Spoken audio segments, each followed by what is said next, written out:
십자가가 있으면 이건 이제 네 가지로 이렇게 보면 돼요. 위에는 하나님과 사람, 아래는 지혜와 키. 이렇게 자라는 거죠. 그러니까 요즘 애들은 키는 큰데 뭐가 안 커요? 애들이 지혜가 없어요. 지혜가 없어요. 요즘 애들이 뭐 초등학교 5학년, 6학년만 되면 시집가도 애 낳을 수 있을 만큼 큽니다. 남자들도 마찬가지예요. 근데 생각하는 거 보면은 막 나이 30이 넘어갔는데도 애기 같은 거예요. 뭐가 안 큰 거예요? 지혜가 없는 거예요. 지혜가 없는 거예요. 그것도 우리 이제 신앙생활 하는데 아주 중요한 포커스를 예수님 말씀해 주고 있는데 지혜와 키가 자라가면서 어떻게 돼요? 하나님과 사람에게 사랑스러워 가시더라. 이렇게 되어 놨잖아요. 그러니까 우리는 신앙생활을 하나님께만 사랑받는 게 신앙생활인 걸로 생각합니다. 많이 합니다. 진정한 신앙은 하나님께 사랑받을 뿐만 아니라 사람들에게도 사랑을 받아야 됩니다. 우리가 저 사람 참 믿음이 좋아. 그런데 사람들이 싫어해. 왜냐하면 인간미가 없어 사람이. 인간미가 없고 자기가 해야 될 걸 안 하는 거예요. 다 남한테만 시키고 자기는 쏙 빠지고 이런다든가 그러면 사람들에게 사랑을 못 받는 거예요. 그러니까 여러분 교회에서도 사랑받고 하나님께서 사랑받고 성도들에게도 사랑받고 나가서 직장 생활하는 데서 사랑받는 온전한 하나님의 사람들 이게 바로 예수님이 우리에게 보여주시는 성장의 원형이에요. 성장의 원형. 누가복음 2장 52절 우리가 꼭 기억할 필요가 있어요. 자, 그래서 거기 나와 있죠. 이제 오른쪽에 보면 예수님의 성장, 사람과 하나님께 사랑스러워 가시고 지혜와 키가 커가고 근데 거기 보면은 사랑스러워 어떻게 한다고요? 가시더라. 그러니까 점점 사랑이 더 커져가는 거예요. 사랑이 점점 성장해 가는 거예요. 그러니까 여러분 어렸을 때 어린 애가 하는 사랑은 아이가 엄마를 사랑해요. 엄마. 그 아이가 엄마를 가장 사랑하는 방법은 뭐예요? 치토스 내가 먹을 거, 나 먹을 거 엄마부터 먹으라고 하나 주는 게 여기 아이의 사랑이에요. 아이. 애가 사랑할 수 있는 사랑이죠. 그렇죠? 애가 이제 좀 컸어. 근데 초등학생 정도 됐어. 초등학교 된 애가 이제 부모를 사랑하는 방법은 뭐예요? 자기 용돈 모아가지고 엄마 생일날이라든가 어버이날 카네이션 사주는 거예요. 그게 이제 애가 엄마한테 할 수 있는, 아빠한테 할 수 있는 사랑이에요. 근데 얘가 이제 그 10대가 됐어요. 그럼 이제 10대가 되면은 10대에서 할 수 있는 부모 사랑, 친구 사랑의 표현이 다른 거죠. 그쵸? 그 20대가 됐어. 그럼 이제 연애를 해. 그럼 이 연애하는 남자와 여자의 그 사랑은 그 어렸을 때 그렇게 하는 사랑과는 차원이 다른 거죠. 거의 변함이 없는 사랑은 부모가 자식을 사랑하는 사랑밖에 없습니다. 제가요, 시골에서 저희 할머니가 97세인가 8세에 돌아가셨거든요. 저희 할머니가 돌아가시기 전에 이제 저희 집에서 우리 아버님, 어머님이 모셨는데 저희 아버지하고 저희 할머니하고 나이 차이가 한 17년 요 정도밖에 안 났어요. 근데 이제 우리 아버지가 75인가 6 정도 되셨을 때 제가 시골에 이렇게 가서 앉아 있는데 저희 아버지가 자전거를 타고 이제 면소재지에 이제 뭐 일을 보러 내려가요. 그러니까 제 아버님 우리 할머니한테 어머니 저 아래 좀 갔다 올게요. 그러니까 야 좀 잠깐만 기다려봐. 그럼 너 이리 좀 와봐. 제가 뭐라고 하나 봤어요. 그랬더니 길 건널 때 조심하고 이러시는 거예요. 길 건널 때 조심하고 술 너무 많이 먹지 마. 그러시는 거예요. 우리 할머니가 저희 아버지한테 그러니까 우리 어머니가 우리 아버지가 하는 얘기가 아유 어머니 그러면 알았어요. 제가 나이가 몇인데 그러게 했어요. 아니 내가 너를 아는데 술 좀 조금만 먹으래. 이러는 거예요. 그러니까 여러분 그 부모가 보기에는 항상 자식은 돌봐야 될 대상이 되는 거예요. 어머니 맞죠? 네. 맞는 거예요. 항상 자식이 뭔가 항상 부족해 보이는 거예요. 부모가 보기에는 제가 저게 성질이 급해서 안 되는데. 저도 이제 우리 이제 제복이나 옥토, 뭐 태희 보면은 애들 성품을 알잖아요. 야, 너 좀 제발 좀 그렇게 하지 좀 마라. 이런 게 있어요. 좀 빠릿빠릿하고 좀 일찍 좀 하고. 그래, 왜 이렇게 느리냐? 막 속이 막 터지는 거예요. 그래서 제발 좀 그렇게 하지 말고 좀 일찍 하고 좀 싹싹하게 좀 막 그랬으면 좋겠는데 참 쉽게 안 변하죠, 그렇죠? 근데 이제 우리가 하나님 앞에 사랑스러워 가는 거예요. 점점 성장해 가는 거예요. 그래서 물어보면 이제 가끔 제가 이제 우리 제복이나 이제 옥터나 좀 걱정돼서 이런저런 제가 메시지를 보내면서 신앙생활 잘해야 된다. 이번 주 주일날 걔가 훈련인 기도 순서였는데 그뭐 외국에서 높은 사람들이 오면 차출을 한대요.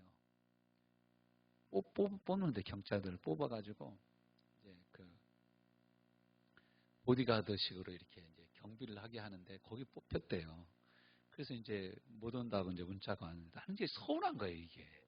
그거 안 가고 기회를 와야지. 이런 마음이 있는 거예요 제 마음에는. 그래서 야 네가 못 온다고 하는 저한테는 얘기를 안 했길래 제가 너 내일 기도인데 꼭 와라.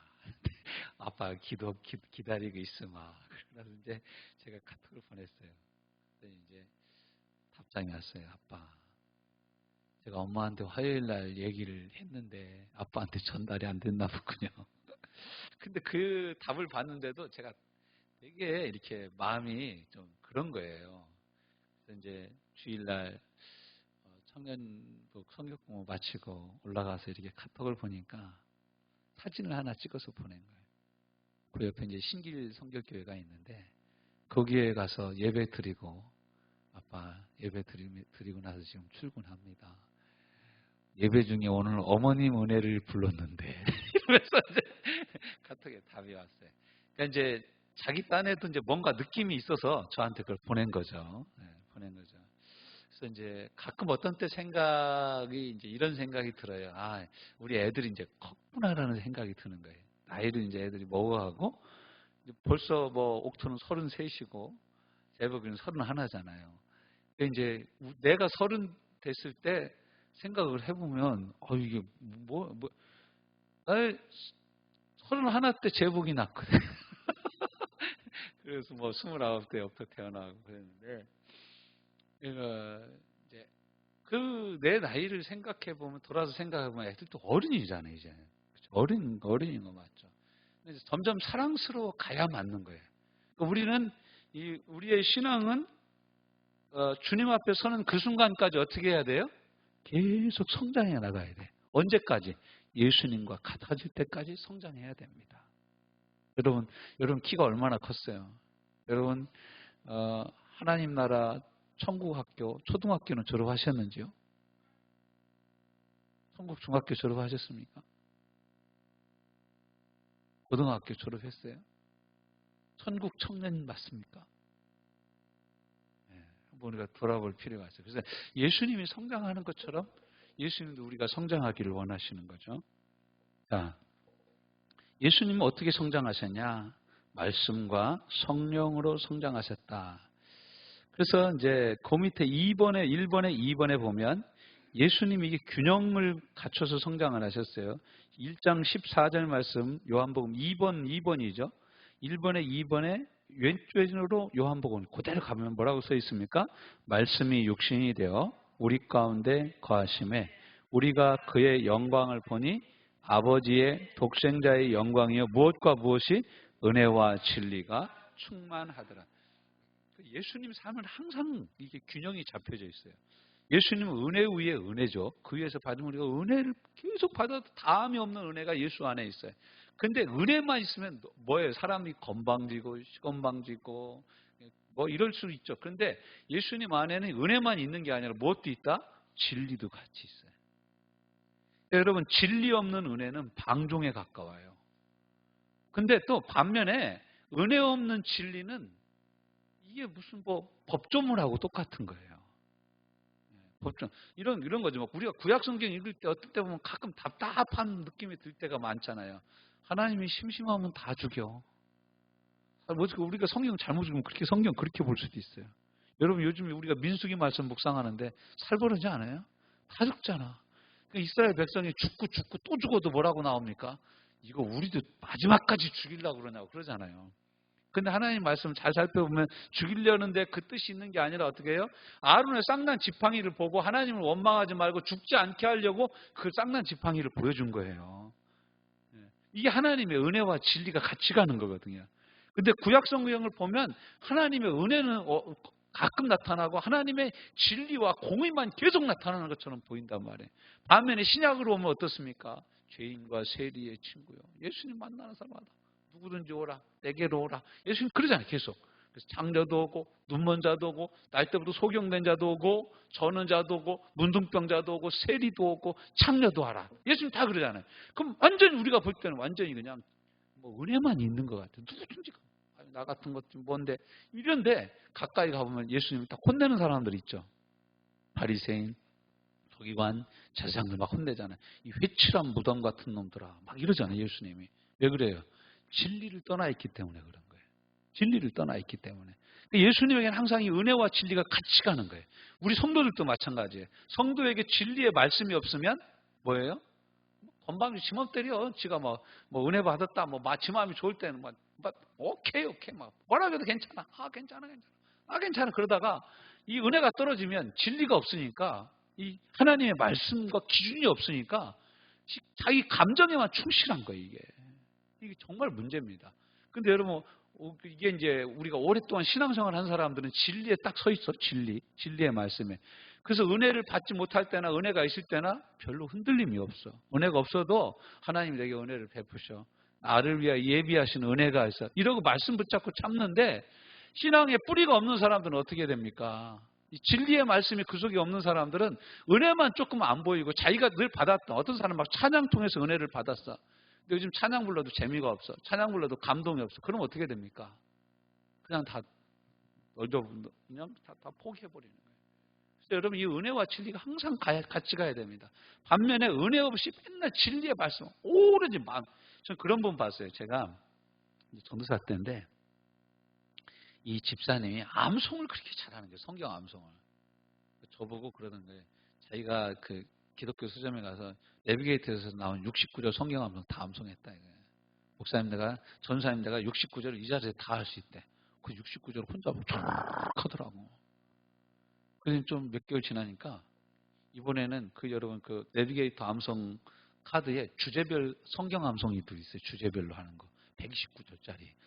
그걸 가지고 나서 맨날 암송을 하고 쫙쫙쫙 나와. 어느 날 내가 그분이 제 앞에 있어 예배를 드리고 저는 찬양인도 하고 맨 뒷자리에 앉아있는데 제 바로 앞자리에 앉은 거예요, 이분이.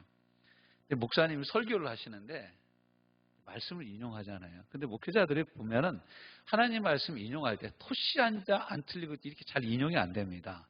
그냥 그 말씀에 맞는 이야기대로 조금 약간 풀어서 성경 말씀을 얘기할 때가 많아요. 저도 그렇고. 근데 담임 목사님이 그러는 거예요.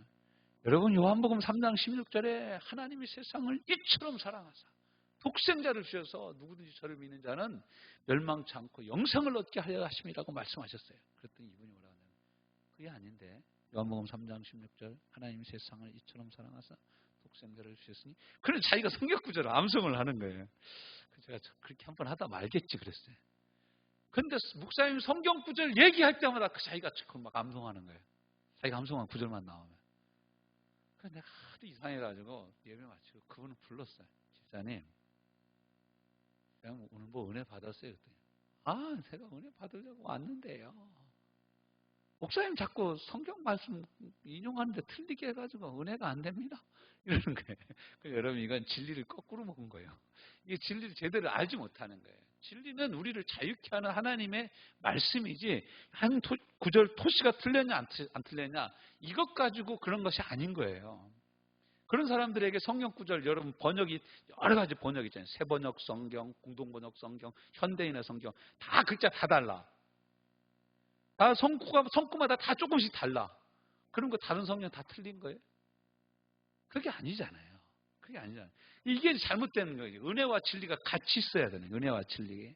여러분 진리로 충만하십니까? 은혜를 사모하십시오. 은혜가 충만합니까? 진리의 말씀을 붙잡으십시오. 이게 같이 균형을 이루는 게 정말로 중요해요. 사랑과 공의도 마찬가지예요. 하나님이 나를 사랑해. 이 사랑이 내 안에 충만해. 근데 내 사랑이 충만한 것 때문에 아무 자녀들 막 그냥 이 사랑으로 막 키워. 아이고 우리 강아지 할머니 때문에 아이고 우리 이쁜 새끼 우리 강아지 왔어 막 그걸 두들기고 막 분명히 깨물고 막 맨날 그러는 거예요. 그 애가 잘못해도 내버려둬. 그게 시골에 애들 데려가면 꼭 그래. 우리 어머니 아버지가 제가 애들 늘 똑바로 해 차려 열중시켜 그러면 우리 어머니가 그만해. 애들이 뭐 한다고 그러냐 그만해. 우리 어머니가 야 이렇게 하고 놀아. 그럼 자기 맘대로 우리 할머니 맘대로 우리 엄마 맘대로 막 놀게 하는 거예요. 그럼 우리 속이 터지죠. 그래서 여러분 할머니 할아버지 밑에서 큰 애들이 대부분 버리장머리가 없어요. 애들이. 여러분 어려서 애들 정말 잘 키워야 되는 거죠. 잘 키워야 되는 거죠. 사랑이 있으면 사랑 안에 공의도 있어야 되는 거예요. 잘못한 것에 대해서는 분명히 지적하고 그 사랑은 무조건 품어만 주는 것이 사랑이 아니에요. 잘못했을 때 매를 드는 공의가 그 사랑 안에 있어야 되는 거예요. 예수님에게는 항상 이 두 가지가 같이 갔어요. 예수님은 능력과 친절이 함께 있어요. 어떤 사람이 능력 있는 사람들을 보면은 능력만 있지 친절함이 없어. 카인드니스, 온유함이 없는 사람들이 정말 많아요. 여러분 능력 있는 사람들 보면 겁나지 않아요? 성령의 능력으로 막 이렇게 막 혼내고 그런 분들 보면 그 옆에 누구 갈 마음이 있겠어요? 갈 엄두를 못 내는 사람들이 있잖아요. 마치 그게 온전한 능력만 있으면 안 되는 거예요. 예수님에게는 항상 능력이 있었죠. 그렇죠? 그런데도 예수님에게는 항상 누구도 와요? 애들, 요즘으로 얘기하면 얼라들이 많이 왔단 말이에요. 그러니까 예수님의 제자들이 애들 좀 못 오게 하라고. 그저 엄마들 붙잡아요. 애들이 이게 지금 뭔데 지금 예수님 지금 말씀하시는 게 애들 주제로 하는 게 아니야. 오늘 어린이 집회가 아니라 어른 집회, 어른 집회. 이러면서 막 못 오게 하고 그러는데 막 이 애들 축복받게 해주고 싶고 막 저분이 진짜 능력 있는 분이야. 그럼 어떻게든지 애가 들이밀어서 야 머리 대. 예수님 얘를 위해서 기도해 줘. 이렇게 하고 싶은 마음들이 있는 거예요. 근데 예수님은 말씀만으로도 귀신을 내어쫓는 능력을 나타내시는 분이지만 한편으로 또 뭐예요? 한없는 긍휼과 은혜를 부으시는 분이에요. 이게 정말 힘든 거예요. 제가 이제 부흥회 갔다 와보면 이런 게 참 많아요. 부흥회 가서 막 3일, 4일 동안 열심히 복음을 전하다 나오면 보세요. 새벽 기도, 오전 10시. 밥 먹고 나서 조금 눈 붙일만 하면 목사님 저녁 식사하러 가시죠. 그러면 저녁 먹어. 그리고 또 저녁 집회.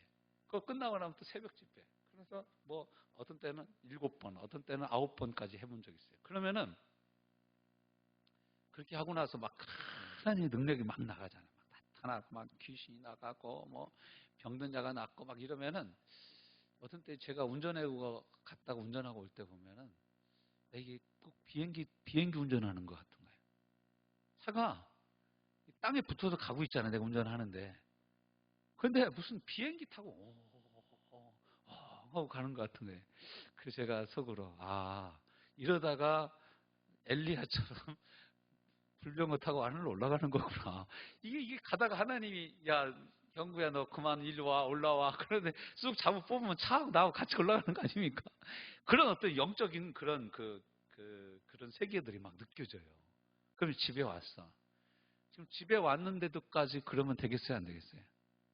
집에 와서는 한 여자의 남편으로 자녀들의 아버지로 있어야 되는 거죠. 예수님이 이게 잘 되는 거예요. 근데 우리는 이게 잘 안 돼요. 그래서 여러분 합동신학대학원 수원에 있는 그 대학원을 설립했던 유명한 그 목사님이 계십니다. 그 목사님은 완전히 그 합신의 거의 예수님 처럼 이렇게 존경을 받는 분이에요. 근데 그분 딸이 전도사예요. 딸이 책을 썼어.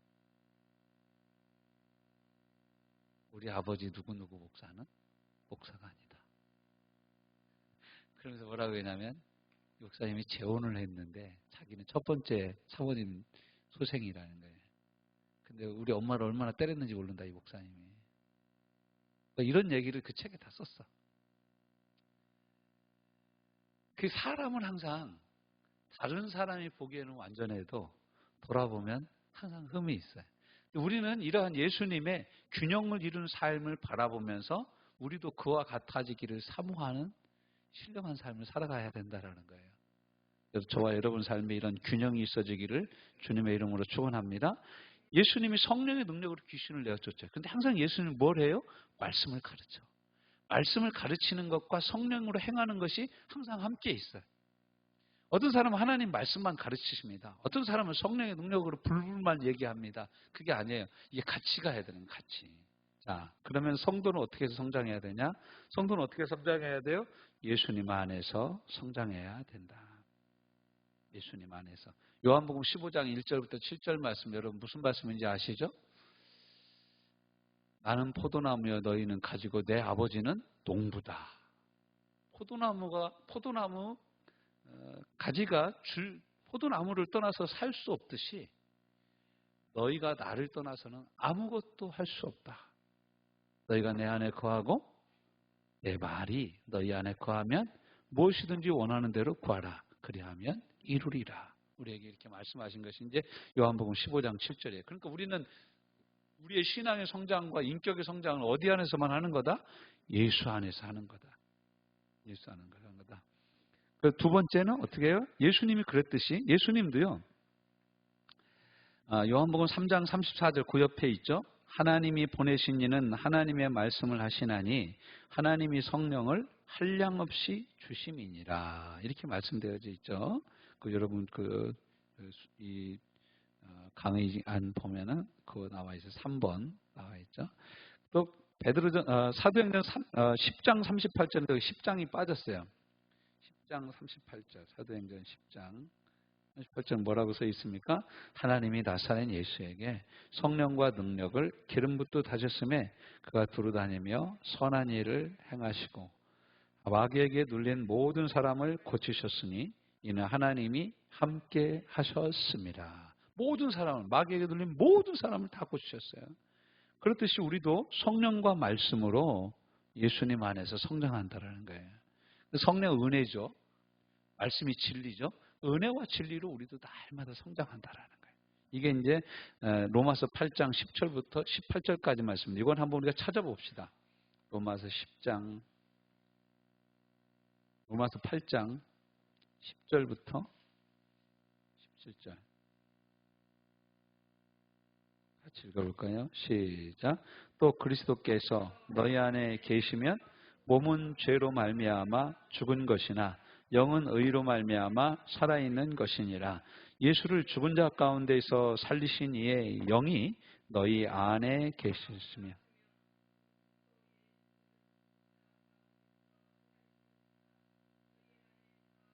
그의 영으로 말미암아 너희 죽을 몸도 살리시리라. 그러므로 형제들아 우리가 빚진 자로되 육신에게 져서 육신대로 살 것이 아니니라. 너희가 육신대로 살면 반드시 죽을 것이로되 영으로서 몸의 행실을 죽이면 살리니 무릇 하나님의 영으로 인도함을 받는 자놈은 곧 하나님의 아들이라. 너희는 다시 무서워하는 종의 영을 받지 아니하고 양자의 영을 받았으므로 우리가 아빠 아버지라고 부르짖느니라. 성령이 친히 우리 영과 더불어 우리가 하나님의 자녀인 것을 증언하시나니 자녀이면 또한 상속자 곧 하나님의 상속자여 그리스도와 함께한 상속자니 우리가 그와 함께 영광을 받기 위하여 고난도 함께 받아야 할 것이니라. 아멘, 아멘. 우리가 성령과 말씀으로 이렇게 예수 안에서 살아간다라는 거예요. 목표는 누구와 같이? 주님과 같이. 우리가 빌립보서 3장 7절부터 12절도 함께 찾아봅시다. 신약성경 빌립보서 3장 7절. 목표가 모두 예수 그리스도입니다. 7절부터 12절. 7절 시작. 그러나 무엇이든지 내게 유익하던 것을 내가 그리스도를 위하여 다 해로 여길 뿐더러 또한 모든 것을 해로 여김은 내 주 그리스도 예수를 아는 지식이 가장 고상하기 때문이라. 내가 그를 위하여 모든 것을 잃어버리고 배설물로 여김은 그리스도를 얻고 그 안에서 발견되려 함이니 내가 가진 의는 율법에서 난 것이 아니요 오직 그리스도를 믿음으로 말미암은 것이니 곧 믿음으로 하나님께로부터 난 의라. 내가 그리스도와 그 부활의 권능과 그 고난의 참여함을 알고자 하여 그의 죽으심을 본받아 어떻게 해서든지 죽은 자 가운데서 부활에 이르려 하노니 내가 이미 얻었다 함도 아니요 내가 그리스도 예수께 잡힌 바 된 그것을 잡으려고 달려가노라. 아멘. 예수 그리스도가 나의 표대가 되는 거예요. 14절에 보면 표대를 향하여 그리스도 예수 안에서 하나님이 위에서 부르신 부름의 상을 위하여 달려가노라. 예수님이 우리가 타켓이 되는 거예요. 예수님을 바라보면서 달려가는 거예요. 그래서 히브리서 12장 1절부터 3절은 뭐라고 얘기합니까? 그러므로 우리에게 이렇게 허다한 증인들이, 구름같이 둘러싼 허다한 증인들이 있으니 얽매이기 쉬운 모든 죄를 벗어버리고 믿음의 주요 온전케 하시는 이인 예수를 바라보자. 경주 골대가 있잖아요. 그 골대를 향해서 그 시골에서 운동회 하다 보면 꼴찌 가잖아요. 그 마을 운동 이제 면민 체육대회 이렇게 하고 그러면 이제 뭐 1등, 2등, 3등까지는 그래도 어떻게든지 좀 1등 해보려고 막 뜁니다. 그런데 이제 마지막에 이제 막 계주 800 계주 하고 그럴 때 보면 이제 5등, 6등 오는 마을 대표가 있잖아요. 그럼 마을 대표가 아프니까 벌써 쫙 돼가거든. 그러니까 운동장을 가운데 쓱 질러가지고 이쪽으로 와서 내가 1등이다 그러는 거예요. 여러분 1등이 아니에요. 그 사람 탈락이야, 탈락. 그러니까 여러분 경주에는 법이 있어요. 경주에는 꼴대가 있는 거예요. 그 목표치가 있다라는 거예요. 신앙에도 목표가 있어요. 신앙에도 목적지가 있는 거예요. 신앙에도 본이 있는 거예요. 그분이 누구냐면 예수 그리스도라는 거예요. 예수 그리스도를 향하여 달려가는 것이죠. 자, 목표는 저와 같이. 그러므로 어떻게 뭐가 필요하다? 우리 삶에도 균형이 필요하다. 3번의 1번 영성과 지성의 균형, 몸과 마음의 균형이 필요하다. 제가요 이렇게 아픈 분들 보면은 몸만 아픈 게 아니에요. 몸이 아프신 분들은 반드시 마음도 아파요. 신기하죠? 근데 더 큰 병은 뭐냐면 몸이 아파서 마음이 아픈 병보다 마음이 아파서 몸이 아픈 병들이에요. 그 잠언에서도 뭐라고 얘기합니까? 마음이 의지가 굳건한 사람은 마음으로 모든 병을 이기거니와 마음이 상하면 대책이 없다 이거예요. 여러분이 병 중에 가장 무서운 병이 마음의 병입니다. 마음의 병이 예수 그리스도의 보혈과 그의 흘리신 놀라운 보혈의 능력으로 말미암아 깨끗이 치유되어지고 저와 여러분의 마음이 주님 보시기에 점점 회복되어지고 온전해지고 깨끗하고 정결하고 튼튼한 마음들이 되어지시기를 주님의 이름으로 축원합니다. 그래서 이 몸과 마음이 이 균형을 이루어야 됩니다. 두 번째, 어떤 사람은 기도만 하는 사람이 있어요. 말씀 안 읽어. 말씀 읽으면 뭐하냐? 기도해야지. 기도가 최고예요. 그래서 이제 이런 분들 정말 많아요. 기도만 드립다 하는 거예요. 맨날 뭘 봤대. 맨날 뭘 봤대. 근데 그 본 게 전혀 성경적이지 않아. 이게 문제인 거예요. 그러니까 여러분 꿈도 성경적인지 아닌지를 갖고 분별해야 됩니다. 꿈꾸는 사람들, 내가 꿈을 꿨는데요. 막 이렇게 얘기하는 사람들은 많아요. 근데 꿈이 중요한 게 아니에요. 그 꿈이 성경적인 거냐 아닌 거냐를 우리가 분별할 수 있는 하나님의 말씀이 있어야 되는 거예요. 그러니까 여러분 성경을 늘 묵상하고 말씀을 늘 읽어야 되는 거예요. 저도 이제 우리 지방에서 이제 시니어 고참이 돼가고 있어요. 우리 지방에서. 그러다 보니까 후배들이 가끔 뭘 물어봐요. 목사님 설교 준비는 어떻게 합니까? 설교는 어떻게 합니까? 이런 거 물어보고 그러면 제가 솔직히 그런 얘기를 합니다. 나는 지금까지 내가 계속해서 신학교 때부터 묵상을 해왔다. 하나님 말씀을 계속 묵상을 해왔다. 이 계속 묵상을 하니까요. 거의 이제 신학교 때까지 치면은 제가 한 35년 정도 큐티를 한 거죠. 그러다 보니까 성경을 한 5바퀴인가 6바퀴를 묵상이 단원별로 짤막짤막 끊어서 그렇게 묵상이 되더라고요. 그러니까 제가 2바퀴 정도 도르니까 신약을 읽어도 구약에서 묵상했던 말씀이 생각나고 구약을 읽어도 신약에서 묵상했던 말씀들이 생각이 나더라는 거예요.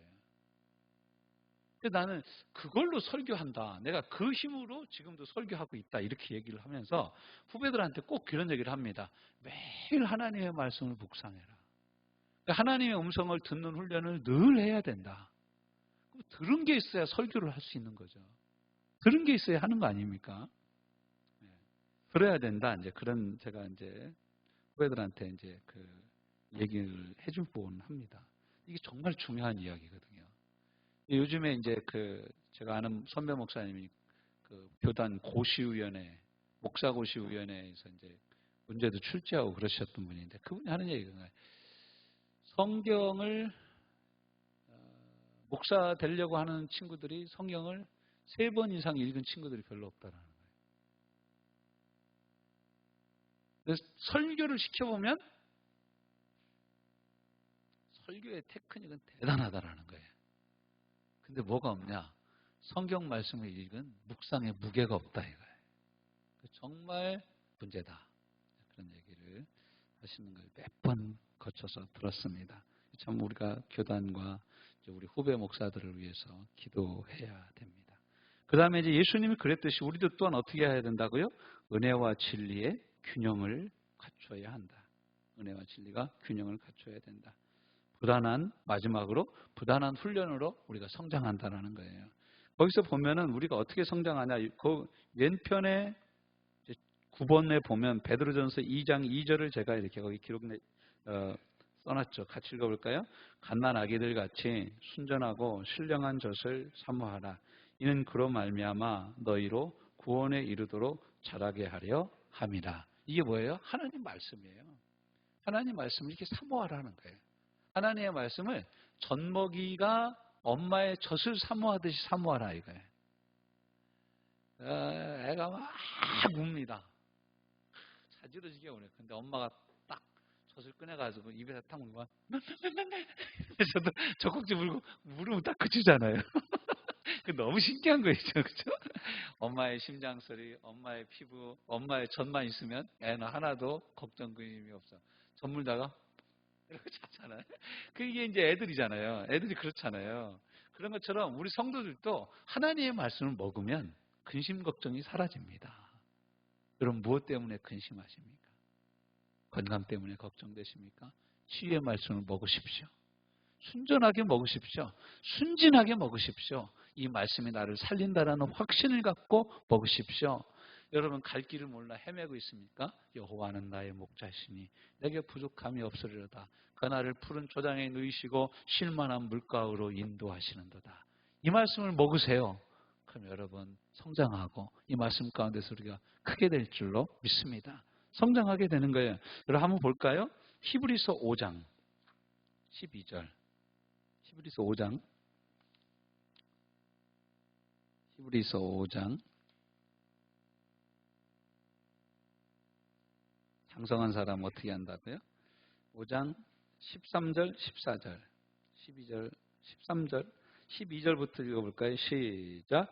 때가 오래되었으므로 너희가 마땅히 선생이 되었을 터인데 너희가 다시 하나님의 말씀의 초보에 대하여 누구에게 가르침을 받아야 할 처지이니 단단한 음식은 못 먹고 젖이나 먹어야 할 자가 되었도다. 이는 젖을 먹는 자마다 어린아이니 의의 말씀을 경험하지 못한 자요. 단단한 음식은 장성한 자의 것이니 그들은 지각을 사용함으로 연단을 받아 선악을 분별하는 자들이니라. 아멘. 어려움을 당할 때 하나님의 말씀으로 상황을 분석한다라는 거예요. 이게 장성한 사람인 거예요. 어려운 일만 당하면 목사님 나 못 살겠어요. 맨날 변함이 없어. 10년이나 15년 전이나. 그러면 이게 뭐라고요? 내가 아직도 제자리 걸음하고 있구나. 내가 아직도 신앙이 옛날 그대로구나. 이렇게 생각하는 거예요. 근데 시간이 지났어요. 나도 모르게 신앙이 성장했어. 근데 똑같은 어려움이 닥쳐. 그때 내가 이 말씀 붙잡고 승리했지. 하나님 나는 하나님께서 내게 더 좋은 것으로 주실 줄로 믿습니다. 내게 능력 주시는 자 안에서 내가 모든 것을 할 수 있는 줄로 믿습니다. 고난이 내게 유익이 될 줄로 믿습니다. 이 고난을 통과하고 나면 주께서 나를 위하여 예비하신 좋은 것이 있는 줄로 믿습니다. 라면서 상황을 믿음으로 분석해내는 사람, 믿음으로 분석하고 믿음으로 하나님 그 상황을 이겨내가는 사람이 누구라고요? 장성한 사람이라는 거예요. 믿음이 성장한 사람이라는 거예요. 여기 이제 오늘 이 자리에 있는 저와 여러분이 모두 믿음이 성장한 사람이 되어주시기를 주님의 이름으로 축원합니다. 자, 그러나 네 번째 3번에 4번이에요. 오른쪽 3번에 4번 맨 밑에 들어가면 뭘로 된다? 부단한 훈련으로 성장한다. 디모데전서 4장 11절부터 16절입니다. 같이 읽어봅시다. 시작. 너는 이것들을 명하고 가르치라. 누구든지 내 연소함을 없인 여기지 못하게 하고 오직 모할과 행실과 사랑과 믿음과 정절에 있어서 믿는 자에게 본이 되어 내가 이를 때까지 읽는 것과 권하는 것과 가르치는 것에 어떻게 하라고요? 전념하라. 너 성경 계속 읽어. 이거예요, 성경. 너 지금 디모데 목사한테 바울 목사가 그러니까 너 성경 읽기 그치지 마.